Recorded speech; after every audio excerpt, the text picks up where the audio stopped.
What's up guys, Tech Thursday here, and for today we're going to be covering hub guards. For the front, for the rear, plastic, metal, a Tony cat that is now naked.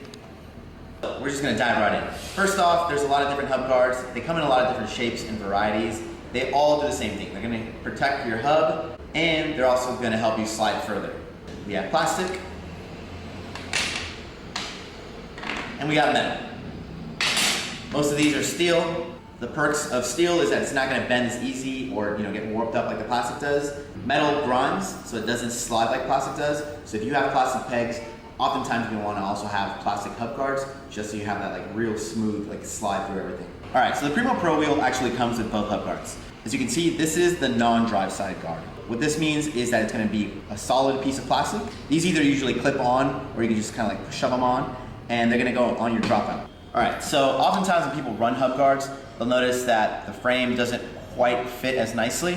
So sometimes you really have to just kind of take your finger or push the hub guard and the dropout to give your frame a little bit of extra space. But once it's actually on there, you can just whack her in there and she'll be looking nice and snug. So as you can see, this is actually going to add for an extra barrier of support for your hub and for your frame. So usually when you're grinding, if you're going to hit a ledge or a rail, this will be the first thing that will make contact, and then it'll push it onto the peg. For some of you guys that don't ride pegs and just hub guards, that actually does work as well, keeps your hub safe, but I don't know why you would want to grind without pegs. It just doesn't make sense to me. But hey, everyone's different. As far as the drive side, Primo calls these the DSG, drive side guard, and the only difference is that it has an opening for your chain. So as you can see here, you'll be able to run your chain. The way you feed it is usually you have to either remove the hub guard, give it some space, drop the chain on, then pop it on.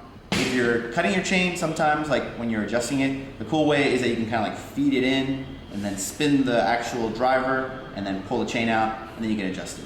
So new for 2017, 2016, Shadow introduced a Cymbal front wheel, and that also comes with cool hub guards that clip on. These are plastic as well, and you just have to shove them on. They don't really truly click. They kind of just stay on with the pressure of the fork. So once you drop them on your forks, you tighten it, this isn't going anywhere. As far as other options go to the wheels that already come with the hub guards, we have the G-Sport Uniguard. This one's really cool because it's universal, Uniguard. And the reason for that is that it doesn't have to be compatible with the mechanisms of certain hubs, since it's gonna sit on the outside of the frame. As you can see, this will actually go on the dropout of the frame. And once you have it on, you actually wanna put the bolt through and everything.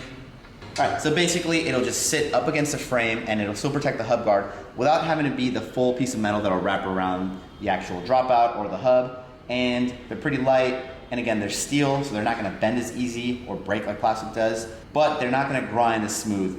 Well, they're gonna grind, so they're not gonna slide as smooth as plastic. So if you're really into grinding and sliding, then you might wanna have a plastic one, but I don't think they make a universal one that goes on the outside of the dropout in plastic quite yet. So this hub guard is a steel, traditional bell-shaped hub guard. This kind of looks like the one that Primo actually comes in stock, but this is the actual steel version. And again, it just kind of slides over. You position it here, it's gonna protect your spokes. And the cool thing is that it's gonna last longer because you have a lot of different points that you can put it on. So if you grind a lot, you can rotate it over and over, and you have 360 degrees of rotation.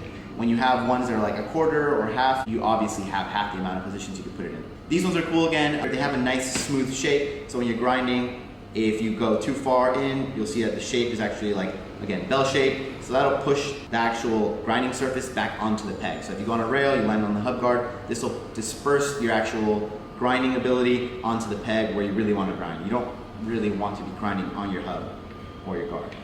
So another cool system, this is the Merritt tension. And the reason that it's called a tension is because it actually comes with a metal spring on the inside. And this basically, you remove this guy.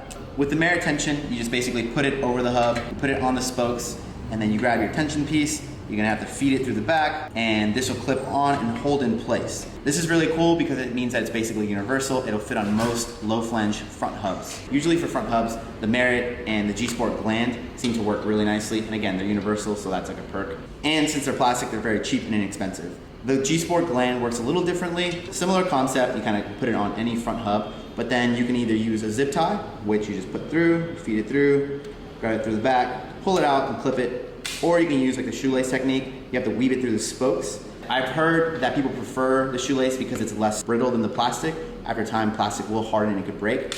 The shoelace is actually going to hold up for a longer amount of time since, you know, it can like wiggle around and it's not going to become like super coarse or, you know, brittle like the plastic would. Some other options to the drive side guards are the S&M Cymbal, which is like a really nice, and these ones are a little more expensive. I believe they run about $43. These are all hand machine hub guards, and they're really nice. They have the S&M etching right there, and they're really, really durable. Primo also does make a metal version of their drive side guard, and it's a forged piece of metal.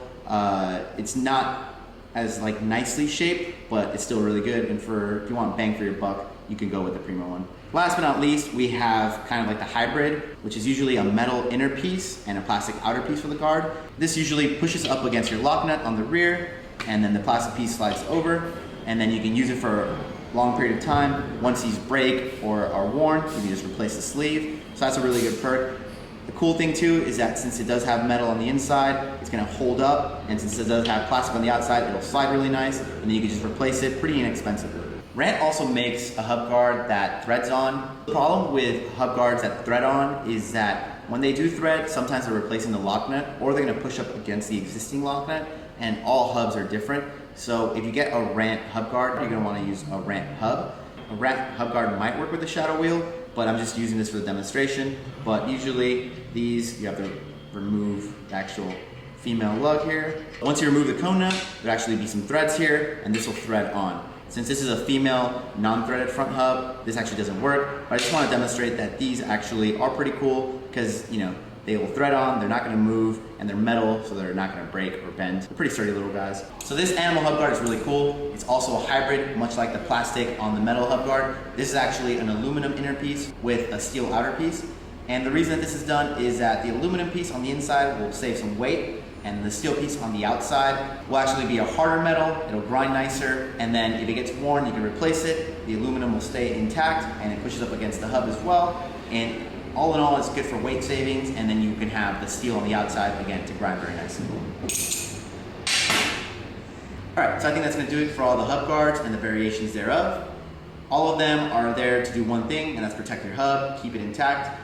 Back in the day when people used to grind a lot and have no hub guards, you would really destroy all of this, the lock nut mechanism, and actually even the shell to where the bearing would actually bind on the shell, and it would cause your wheels to seize, so it was a nightmare. Now with hub guards, that's all eliminated, and they've made such improvements on them that they have really nice shapes, or they're plastic, so they slide really nicely. And again, they're a pretty cheap fix for your bike. They range from $15 to about $60, but if you think about it, your hubs are in the hundreds of dollars, so why not get a little bit of an investment? Even at 4, at the most expensive, let's say with $60, you're looking at $250 for 4 hub guards to protect your $500 investment. So that makes sense to me. I hope it does to you. As always, if you have any questions, please leave them below in the comments. If you enjoyed the video, don't forget to give me a thumbs up. And thank you for Phil for filming. Just give me a nod, Phil. Mm-hmm. On the camera nod. Okay. There you go. All right, guys. Hope you enjoyed this video, and see you guys tomorrow. No, not like that. See you guys tomorrow. Much better. It's not that we have a short time to live, but that we waste a lot of it.